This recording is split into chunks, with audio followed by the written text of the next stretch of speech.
I'm Tommy Gibbs, and thanks for taking time to watch this video. This video is about an article I just wrote titled Reality is Coming. And reality is coming. As I write this, most dealers are coming off all-time record months. We've never made as much money in the car business as we're making today. I mean, I've talked to dealers who've been in business for 40, 50 years, and they're setting all types of records that they've never seen before. But the reality is, one of the reasons we certainly are making so much money is because our used car inventory is under control, our new car inventory is under control, and the law of supply and demand is in our favor. And that won't last forever. The reality is getting ready to happen where we're going to have more new cars to sell. The more new cars we sell, the impact that will have on used. Now, it's going to help you get more used cars, hopefully, with the trade-ins, but still, the values of used cars are not going to keep going up and up like they have been doing. So my advice to you is, as we come out of this, and we're going to have to fight a little bit harder, that we make sure that every day we do a trade walk and you implement my life cycle management process. It's pretty darn simple to do, but it starts with the trade walk.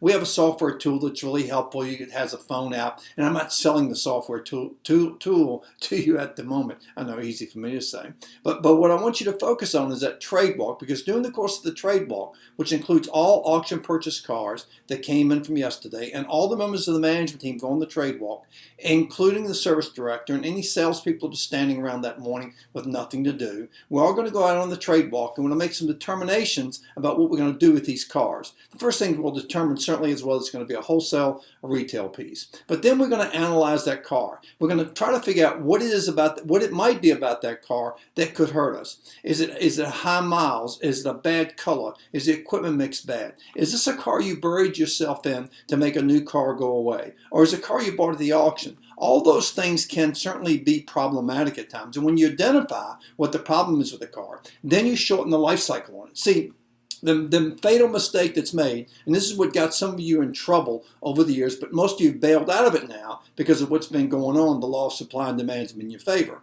But over the years, we treat all used cars the same. We give everything 60 days or whatever your cutoff line is. I hope it's not past 60, but we give it the same life cycle. We give it the same shelf life, and that's a fatal mistake.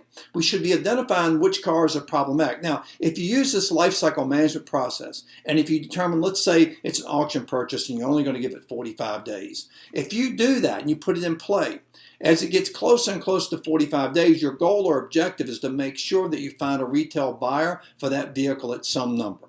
Some number at a retail figure or with a retail buyer is far, far better than you taking a car to the auction and wholesaling and dumping it. So what you want to make sure you do is do that trade walk, determine how you're going to manage that car, set the life cycle on that vehicle, and then start counting backwards, 45, 44, and so on and so on. So what will life cycle management do for you? It's going to help improve your volume because you're going to retail more cars than you were retailing in the past because you're going to take an objective look at them, get all the members of the management team involved doing that trade walk. Number two, grosses are going to go up. Why are they going to go up? They're going to go up because you're taking action on problematic cars sooner than later. See, the sooner we retail the car, the better off we're always going to be. And certainly wholesale losses will be nil. Most of you haven't had any wholesale losses to mount anything of late. But if you keep going out and buying auction purchase cars and you don't manage them correctly, you're going to end up with some wholesale losses. Never forget that most of your wholesale losses occur on auction purchase cars. Look, the reality is coming sooner or later. You need to be ready. Get with it.